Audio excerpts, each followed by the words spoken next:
प्रिय दोस्तों नमस्कार। जीवन चक्कर जय कुमार एस्ट्रोलॉजी में आप सभी का स्वागत है। हाजिर हूं आज एक और नए विशेष विषय के साथ जिसका टाइटल रहेगा केमद्रुम योग।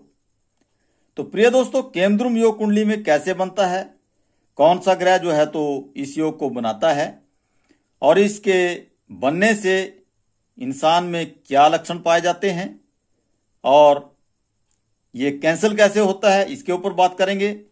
और अगर केमद्रुम योग कुंडली में बना है तो उसका क्या उपाय करें, उसके बारे में विस्तार से बात करेंगे। तो प्रिय दोस्तों, केमद्रुम योग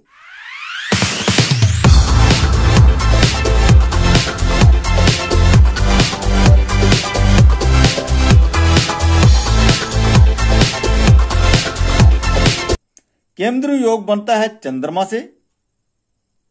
जब भी कुंडली में चंद्रमा किसी भी घर में अकेला बैठा हो, उसके साथ किसी भी ग्रह की युति ना हो, यानी कि चंद्रमा के साथ कोई दूसरा ग्रह ना बैठा हो, और जिस भी घर में चंद्रमा बैठा हो उसके अगले घर में भी कोई ग्रह ना हो और पिछले घर में भी कोई ग्रह ना बैठा हो, तो ये योग बनता है। यहां पे मैं मेष लगन कुंडली से ही स्टार्ट कर देता हूं, 1 नंबर से ही। और इस कुंडली के आधार पर हम देखें कि केमद्रुम योग कैसे बना है। तो आइए जानते हैं मेष लगन की कुंडली से केमद्रुम योग इस कुंडली में कैसे बन सकता है। तो प्रिय दोस्तों, केमद्रुम योग, मान लीजिए चंद्रमा यहां पे 6th हाउस में बैठ गया। तो पहले तो चंद्रमा बैठ गया कुंडली के बुरे घर में, यानी कि रोग ऋण शत्रु दुर्घटना। 6th हाउस से हम देखते हैं रोग ऋण शत्रु दुर्घटना, और कुंडली में यह त्रिक भाव कहलाता है, यानी कि अच्छे घर नहीं कहलाते, 6, 8 और 12 नंबर के घर। तो चंद्रमा अगर मान लीजिए यहां पे बैठ गया 6th हाउस में, तो इसको डिपार्टमेंट ही गलत मिल गया। और 6 नंबर की राशि के मालिक हैं बुधदेव, और चंद्रमा और बुधदेव की आपस में शत्रुता है। तो इस कुंडली में चंद्रदेव बैठ गए, एक तो घर ही गलत है जहां पे बैठे हैं, और दूसरे जिसके घर में बैठे हैं वो भी शत्रु का घर है। ना तो पिछले घर में कोई ग्रह बैठा है, ना ही अगले घर में कोई ग्रह बैठा है, और चंद्रमा अकेला बैठा है, इसके साथ किसी भी ग्रह की युति नहीं है।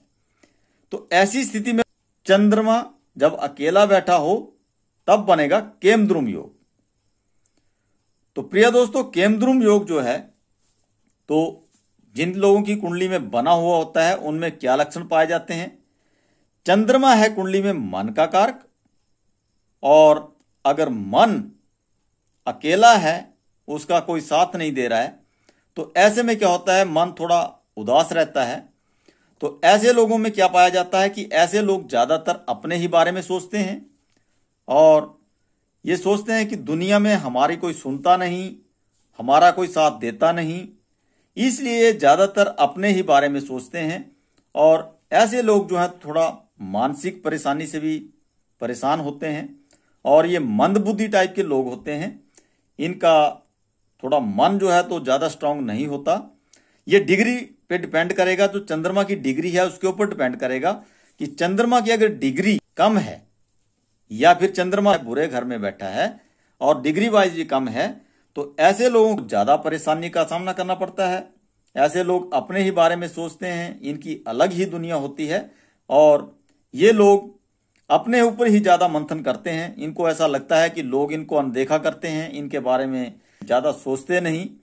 तो ऐसे लोग थोड़ा मानसिक तौर पे भी मंदबुद्धि होते हैं, और इनका मन जो है तो बहुत अस्थिर होता है। तो ऐसे लोग जो हैं तो ज्यादातर अपने आप को दुनिया में अकेला ही समझते हैं और अपने ही बारे में ज्यादा सोचते हैं। तो केमद्रुम योग में ये लक्षण जो है तो इंसान में पाए जाते हैं, लेकिन ऐसा नहीं है कि ऐसे लोग ठीक नहीं होते। ये लोग 18 साल तक इनकी स्थिति जो है तो इस टाइप की बननी होती है, लेकिन जैसे ही 18 साल क्रॉस होते हैं तो इन लोगों का अगर चंद्रमा की डिग्री ठीक है तो ऐसे लोगों को इस परेशानी से निजात मिल जाती है। तो प्रिय दोस्तों, अगर चंद्रदेव के साथ राहु देव बैठे हो या फिर केतु देव बैठे हो तब भी यह योग बनेगा, क्योंकि राहु और केतु जो है तो कुंडली में केमद्रुम योग को कैंसिल नहीं करते।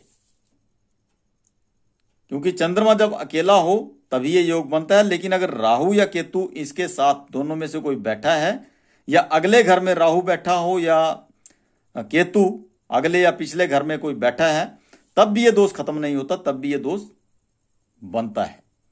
तो ऐसा नहीं है कि ऐसे लोगों के पास दिमाग नहीं होता, कि ऐसे लोग निर्धन होते हैं, इनके पास पैसा नहीं होता।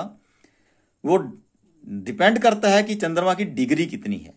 अगर डिग्री कम है तो मन से थोड़ा उदास रहेंगे, क्योंकि मन स्थिर रहेगा तो मानसिक तौर पे परेशान रहेगा, और मंदबुद्धि होगा तो उसके पास पैसे भी नहीं होंगे, क्योंकि जब मन ही स्ट्रांग नहीं है तो काम करने में भी उसकी इच्छा नहीं होती।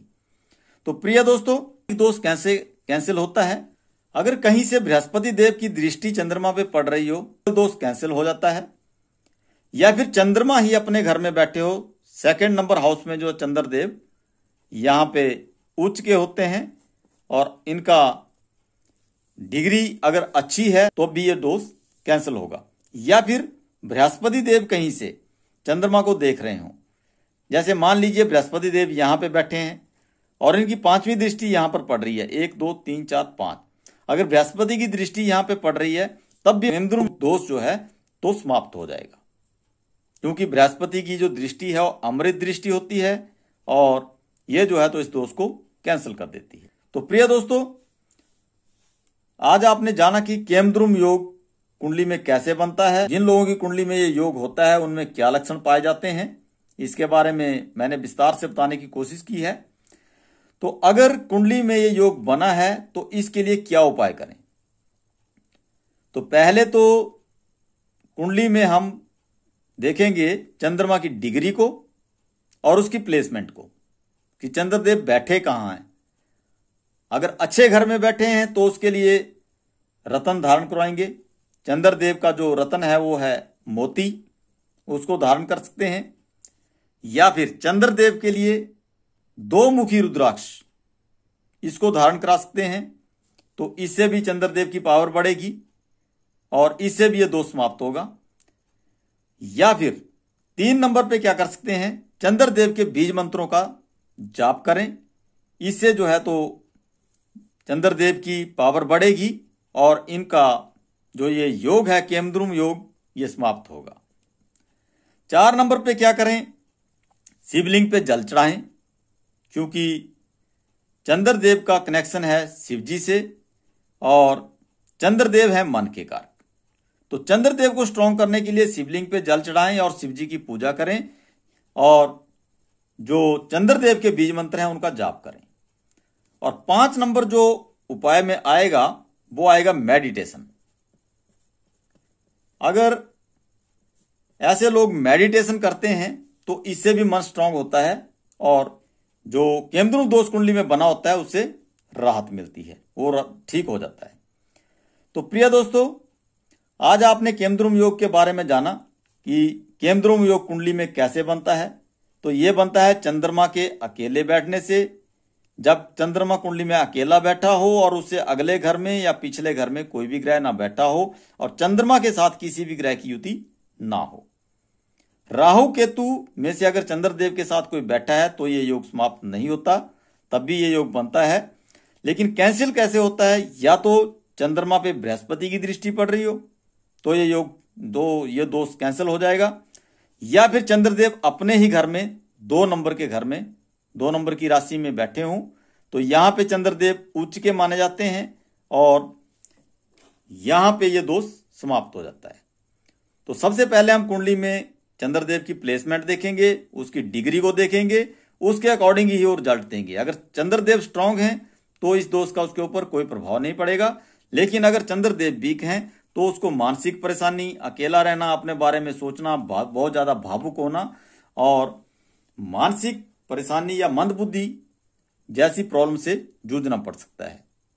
तो प्रिय दोस्तों, घबराने की जरूरत नहीं है। अगर किसी कुंडली में ये योग बनता है तो रतन धारण कर सकते हैं। अगर कुंडली में चंद्रदेव योग कारक स्थिति में है और अच्छी जगह बैठे हैं तो रतन धारण करें, या फिर रुद्राक्ष पहनाएं। 2 मुखी रुद्राक्ष चंद्रदेव का रुद्राक्ष है, इसको पहनने से भी चंद्रदेव स्ट्रांग होते हैं। या फिर बीज मंत्रों का जाप करें या फिर मेडिटेशन करें। ऐसा करने से मन स्ट्रांग होगा और इस दोष से राहत मिलेगी। और इसके बाद जो है तो शिवलिंग पे जल चढ़ाएं या शिव जी की पूजा करें, शिव जी के मंत्रों का जाप करें। तो ऐसा करने से भी मन स्ट्रांग होगा और इस दोष से राहत मिलेगी। और 5 नंबर पे जो उपाय करेंगे वो करेंगे मेडिटेशन। अगर मेडिटेशन ऐसे लोग करते हैं तो उनको इस रोग से या इस दोष की समस्या से राहत मिल जाती है।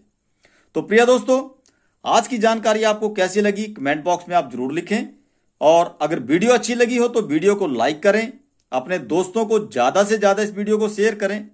अगर कहीं पे किसी भी रिश्तेदार या दोस्त में या किसी के घर में इस टाइप की समस्या बनी है, केमद्रुम योग बना है और कोई इससे परेशान है, तो उन तक इस वीडियो को जरूर पहुंचाएं।